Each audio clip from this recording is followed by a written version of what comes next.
Christmasaurus and the Winter Witch, Chapter 2. Reunited. An enormous boom rumbled down from the clouds above. "Look!" William shouted, his voice suddenly coming back as he pointed at the sky. The sky lit up with a flash of lightning, and out of the clouds burst a resplendent red sleigh, in an explosion of music and environmentally friendly glitter. It was pulled by 9 utterly magnificent creatures who galloped on the air as though it were as solid as the tiles underneath William's wheels. 8 of these creatures were, as you would expect, magnificently magical flying reindeer. But the creature that led the herd was a little more impossible, a little more extinct, a little more the title of this book, the Christmasaurus. His shimmering blue scales sparkled like stars, and his galloping claws clipped the wisps of cloud. He soared across the sky as though he had wings, but of course the Christmasaurus didn't need wings to fly. He had William's belief. "Ho, ho, ho!" boomed the jolliest voice in the world, and the Christmasaurus let out an excited roar as he banked hard to his right and brought the sleigh down into the Trundles' garden for a perfect landing. Well, perfect as long as you don't count totally taking out next door's fence and crashing through a Yusuf's football net before flattening their garden shed and clopping hoof prints into Bob's vegetable patch. The sleigh skidded to a stop on the snowy patio and silence fell across the frozen garden. "Blimey, that landing was quite something," chuckled Santa as he got to his feet and straightened his red velvet hat. He snapped his fingers, and just like that, the big trail of mess they'd created unmessed itself. The hoof prints popped back to snowy perfection. The carrots and turnips in the vegetable patch replanted themselves. The football net jumped back onto its frame, and the wooden planks of the garden shed flew back neatly into place. All was back to normal. "Santa!" William called excitedly as he, Brenda, Bob and Pamela rushed out of the back door. William wheeled himself over to the enormous sleigh, but before he could get there, a large dinosaur-shaped lump of blue landed on his lap. "Christmasaurus!" William laughed as the scaly dinosaur slurped at his face like an excited puppy. "I've missed you too." The Christmasaurus let out a happy chirp and wagged his tail. It had been almost a year since they'd shared an unthinkable adventure and become best friends, and William was so happy to see that the Christmasaurus had missed him just as much as he'd missed the Christmasaurus.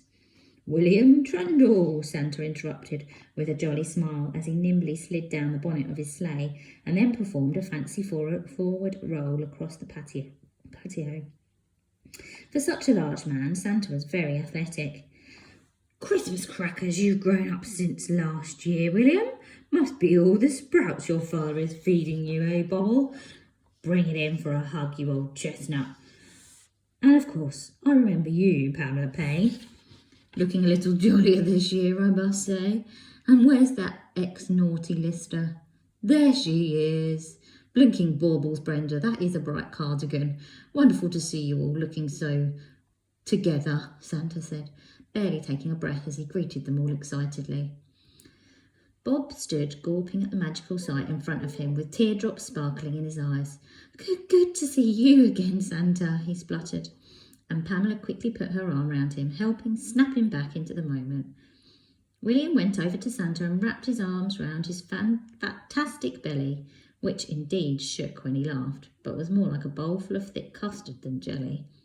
Hugging Santa was like hugging a great friendly polar bear, and he was as warm as a fresh mug of hot chocolate. "What are you doing here? It's not Christmas yet," he asked.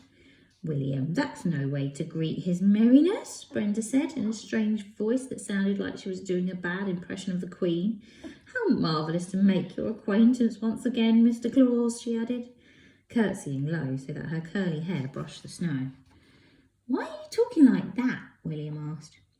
"Like what, William?" she said quickly. "One doesn't know what you mean." "Like that," William said. Brenda, Santa chuckled. "You don't have to try so hard to seem nice. Nice isn't a performance. It's, well, nice is nice. And besides, I've been monitoring you all year, and you're certainly heading for another year on the nice list. Brenda punched the air with her fists. Yes, knew it. Eat that, Willy Poos, you big... She paused. Santa was watching her with both bushy white eyebrows raised. You big, brilliant boy, she finished, ruffling up William's hair and grinning sheepishly. Santa burst into a booming laugh that made his shoulders bounce up and down. Bob, Pamela, Brenda, and Willy Poos, do they still call you that? He whispered to William. William blushed. Well, yes, but... And Willy Poos, well, butter my crumpets. It feels so good to be back here with you, but I've not come all this way just for a visit. Santa beamed cheekily, and William could see that he was enjoying himself. No, I've come to bring you all back to visit me at the North Pole. The family was silent, stunned. Well, we were hoping for a little bit more of a reaction than that, weren't we? Santa beamed at the Christmasaurus, who wagged his tail. You mean us? Bob said hopefully. Yes, Santa replied. Go with you? Correctmas. To the North Pole? Abso-cringing-lutely. On that? Bob asked, indicating the glistening sleigh. Bingo, Crosby. Well, unless you have another magical vehicle that can transcend time and space and transport you to the North Pole in a matter of seconds. Yes, on that. Now, you may have noticed that time is indeed frozen, and it won't stay that way forever, so if you would be so kind as to board the sleigh... But we haven't arranged a dog-sitter for Growler, Brenda said, glancing at her frozen pet, who was paused mid-bark at the kitchen window. Do not worry, you'll be back in a twitch of a moustache. You won't even know you've gone, said Santa with a smile. William watched as his dad stepped over to the sleigh and ran a shaking hand along the glistening golden skis that curled up at the front into an enormous loop. Magical, Bob whispered. If you think that's magic, Dad, wait until you fly it, William said, as a ramp magically lowered for him and he wheeled himself up into the sleigh and Brenda climbed in after him. But why are you taking us to the North Pole? Pamela asked, carefully stepping in after Bob. William thought he saw the hint of a shadow flit across Santa's face just for a nanosecond. Then the jolly man seemed to shake it off, and he was beaming brightly once again. Well, that's a very good question. You see, I don't get many visitors, and as much as I enjoy the elves' company, they can be a teeny bit, well, how can I say it really, merry, William suggested. Oh, very, Santa said. And so I thought it would be fun to show some human folk around. Since William already came last year and you all saw me as clear as day in the street, I decided that if anyone was going to come up and visit, it should be you lot. A tour of the North Pole, my treat. And, of course, the Christmasaurus has been longing to see you again, William. The dinosaur let out a happy roar. This is already the best Christmas, Brenda said happily. Well, Brenda, this story has only just begun. You won't believe your perfectly twirly hair when all the time travel starts. And then there's a winter witch and... Oh, sorry, no spoilers. Now, Bob, did you by any chance keep hold of that candy cane I gave you last year? Santa asked. Keep it? It's not left his sight, Pamela laughed as Bob pulled something out from underneath his Christmas jumper. It was tied around his neck with a red ribbon. Right here, Bob smiled, holding the shimmering red and white candy cane in the air. Good, you're going to need that. Christmasaurus, ready? Santa boomed. The Christmasaurus slipped his head into the lead harness and let out a puff of warm air through his nostrils. Reindeer, Santa bellowed. They replied by shaking themselves like 8 wet dogs, making their jingle bells jangle. William, Bob, Brenda, Pamela, are you ready? Santa asked with a smile. Yes! Then I hope you know the words. From somewhere within his bottomless pocket, Santa pulled out a whopping great golden gramophone and a gleaming record. He slipped the record on the turntable, and a triumphant fanfare of trumpets suddenly blasted from the ornate brass horn. The sleigh instantly lifted away from the patio, floating on a cushion of sound that seemed to project into the air ahead of them, showing the Christmasaurus and the reindeer the way, like a path made of music in the sky. To the North Pole, Santa cried. As they flew over the Trundle's wonky little house, he began to sing. Into the sky on Santa's sleigh, to the North Pole and back again. No one will know we've been away because we're frozen in time. Going to see where Santa lives, watch the elves wrap the toys he gives, seeing how magical it is when we're frozen in time.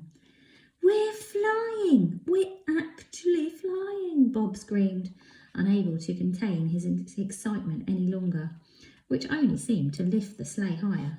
The Christmasaurus glanced back from the front of the herd of flying reindeer and caught William's eye. William gave him a nod, and with a happy roar, the Christmasaurus charged up into the wintry sky. If the rest of the town hadn't been frozen in time, people would have seen the most bizarre sight. I mean, it's not every morning you see a family flying in the back of Santa's sleigh behind 8 magical reindeer and a dinosaur. Look, William, there's our school, Brenda said, pointing down at the tiny playground below. And that's Freddie's house, William said, spotting their classmate's rooftop. Ah, yes, the tall chap at number 28. Fantastic little mince pie left me last year, Santa shouted back from behind the reins. And there's Lola's house, cried Brenda excitedly, spotting the home of another of their friends below. Right you are. Any chance you could ask her parents to reposition those outdoor lights on her roof? They got awfully tangled in the deer's antlers a couple of years ago. It took hours to untangle, Santa said. William stared down in wonder at the twisting and turning streets below. Somehow, the town looked more magical from above. Are we there yet? Asked Brenda, breaking the silence. I could do with the wee. We've not even left London yet, Brenda, said Santa. Silence fell as the sleigh sailed a few clouds further along the sky, but after a few moments, Santa started fidgeting in his seat. Oh, Crindlesticks, now you've made me need the loo too, he said. We'll make a quick stop at the services and then we're not stopping again until we get to the North Pole. He steered the sleigh down into the nearest motorway services, where they all popped to the loo, including the Christmasaurus and the 8 magnificently magical flying reindeer. And yes, they also do magnificently magical poops. William gazed around at the people, all of whom were frozen in time too. The people filling up their cars with fuel, frozen. The people buying coffee and cheese toasties and sausage rolls, frozen. The people waiting for the breakdown van, frozen. It was like walking through a photograph. Once they were all done and feeling a little lighter, they took their places back on the sleigh. Righty-ho, all aboard and ready to fly to the North Pole and into the sky, Santa boomed, turning up the music once again, as the Christmasaurus led them beyond the clouds.